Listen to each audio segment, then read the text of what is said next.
Hello प्यारे बच्चों, आज की इस वीडियो में देखेंगे 8 ग्रेड अभ्यास पुस्तिका सत्र आपका 2025-26 की आपकी न्यू बुक है कक्षा 7 विषय विज्ञान।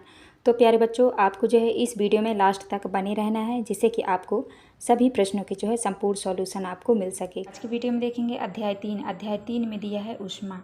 तो चलिए आगे की ओर देखते हैं।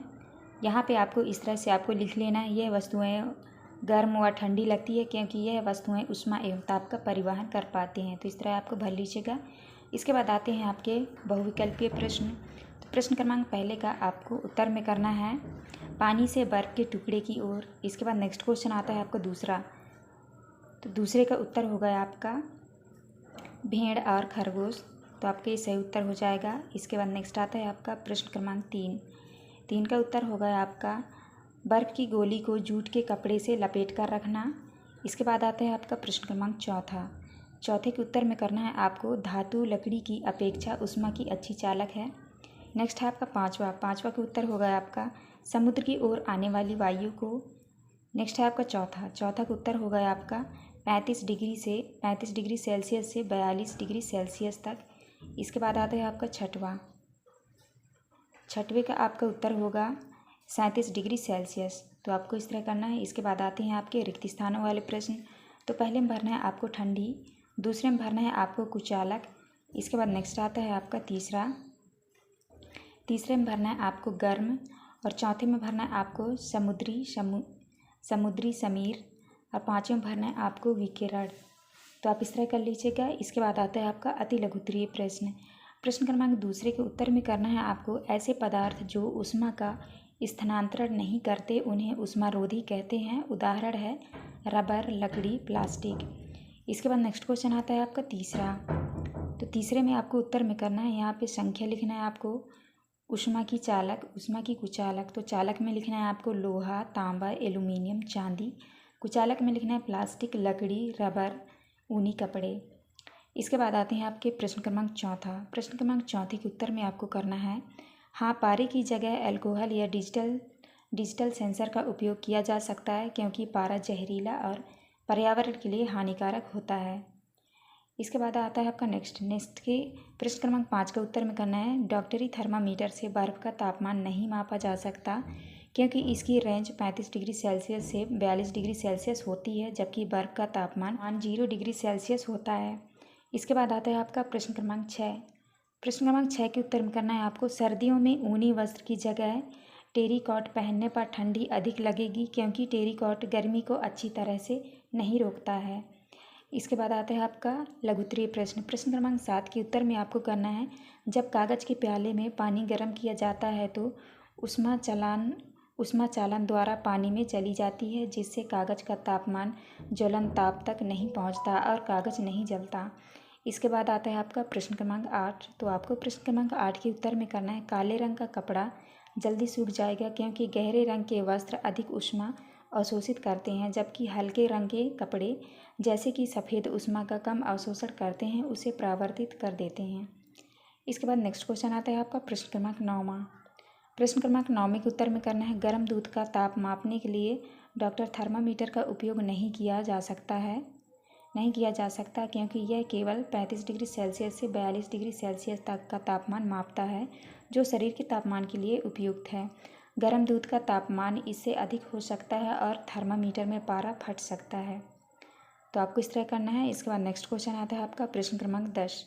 तो 10वें के उत्तर में करना है आपको जब बर्तन को ज्वाला पर रखते हैं तो वह गर्म हो जाता है क्योंकि ऊष्मा ज्वाला से बर्तन में स्थानांतरित हो जाती है। लकड़ी का हैंडल ऊष्मा का कुचालक होने के कारण गर्म नहीं होता, इसीलिए हमें हैंडल पकड़ने पर गर्म नहीं लगता है। हैंडल हटाने पर बर्तन पकड़ने पर गर्म लगता है। इसके बाद आता है आपका प्रश्न क्रमांक 11 के उत्तर में करना है आपको चालन किसी पिंड के अंदर सूक्ष्म विसरण तथा कणों के टक्कर के कारण जो ऊष्मा का अंतरण होता है उसे ऊष्मा चालन कहते हैं। उदाहरण है लोहा।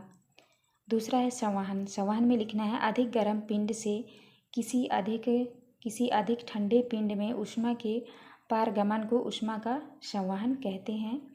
इसके बाद नेक्स्ट क्वेश्चन आता है आपका दीर्घ उत्तरीय प्रश्न क्रमांक 12 के उत्तर में आपको करना है एक के ऊपर एक जुड़े दो पतले कंबलों का चुनाव करेंगे, क्योंकि इन दोनों कंबलों के बीच में वायु की एक परत भी विद्यमान है। चूँकि वायु ऊष्मा की कुचालक होती है, इसलिए यह अधिक ऊष्मा बनाए रखती है और कंबल को गर्म रखती है। इसके बाद नेक्स्ट आता है आपका 12 नंबर। 12 नंबर के उत्तर में करना है आपको, हाँ, ऐसे भवन बनाना संभव है जो बाहर की गर्मी और ठंड से कम प्रभावित होती है। इसके लिए खोखली ईंटों का उपयोग किया जा सकता है, जिनमें हवा की परतें होती हैं। ये ईंटें दीवार की मोटाई और इमारत का वजन कम करती हैं, जिससे अंदर अधिक जगह मिलती है और इमारत ठंडी रहती है। इसके बाद नेक्स्ट क्वेश्चन आता है आपका प्रश्न क्रमांक 13। प्रश्न क्रमांक 13 के का उत्तर आपको लिखना है, निम्नलिखित सावधानियां रखनी चाहिए। थर्मामीटर को उपयोग से पहले और बाद में धोना चाहिए। उपयोग से पहले थर्मामीटर का ताप 35 डिग्री सेल्सियस से भी नीचे होना चाहिए। थर्मामीटर को पढ़ते समय पारे का तल दृष्टि रेखा की सीधे में होना चाहिए। थर्मामीटर उपयोग के लिए बल्ब नहीं पकड़ना चाहिए। इसके बाद नेक्स्ट आता है आपका 12 नंबर। तो 12 नंबर के उत्तर में करना है आपको, डॉक्टरी थर्मामीटर में एक लंबी कांच की नली होती है, जिसमें पारा भरा बल्ब होता है। नली में पारे की पतली धारी दिखती है। यह थर्मामीटर 35 डिग्री सेल्सियस से 42 डिग्री सेल्सियस तक के ताप मापता है। तो देख लीजिए, इस तरह से यहाँ पे थर्मामीटर बना है, तो आपको इस तरह से चित्र भी बना लेना है। इसके बाद नेक्स्ट क्वेश्चन आता है आपका प्रश्न क्रमांक 14। तो प्रश्न क्रमांक 14 के उत्तर में करना है आपको, समुद्र समीर की ओर से स्थल भाग की ओर चलने वाली वायु समुद्र समीर कहलाती है। दूसरा है थल समीर, स्थल भाग से समुद्र की ओर चलने वाली वायु थल समीर कहलाती है। तो आपको इस तरह करना है और इस तरह से आपको चित्र बना लेना है। तो आप यहाँ से देख के कर लीजिएगा, थल समीर और स्थल समीर की इस तरह से आपको चित्र भी बना लेना है। इसके बाद नेक्स्ट आता है आपका प्रश्न क्रमांक 15। 15 में डॉक्टरी थर्मामीटर एवं प्रयोगशाला थर्मामीटर में अंतर लिखिए। तो आपको इस तरह से जो है आपको प्रयोगशाला थर्मामीटर और डॉक्टरी थर्मामीटर में आपको अंतर लिख लेना है। तो आप यहाँ से देख के लिख लीजिएगा। इसके बाद नेक्स्ट क्वेश्चन आता है आपका प्रोजेक्ट 1। प्रोजेक्ट 1 में देखिए, यहाँ पे लिखना है आपको अपने सहपाठी का नाम, डिजिटल थर्मामीटर पर तापमान। तो आप इस तरह से कर लीजिएगा। तो आप अच्छे से देख लीजिए। इसके बाद नेक्स्ट क्वेश्चन आता है आपका प्रोजेक्ट 2।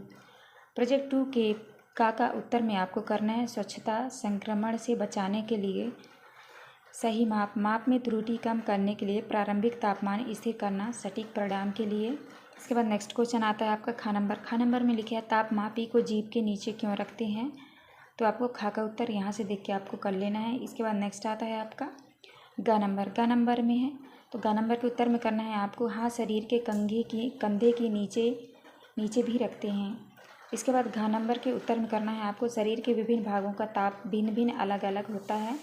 तो आपको इस तरह से करना है। ये था आपका लास्ट क्वेश्चन। यहाँ पे हमारी वीडियो कंप्लीट होती है। वीडियो अच्छी लगी हो तो प्लीज़ हमारे चैनल को लाइक एंड सब्सक्राइब करिएगा। मिलते हैं अब नेक्स्ट वीडियो में।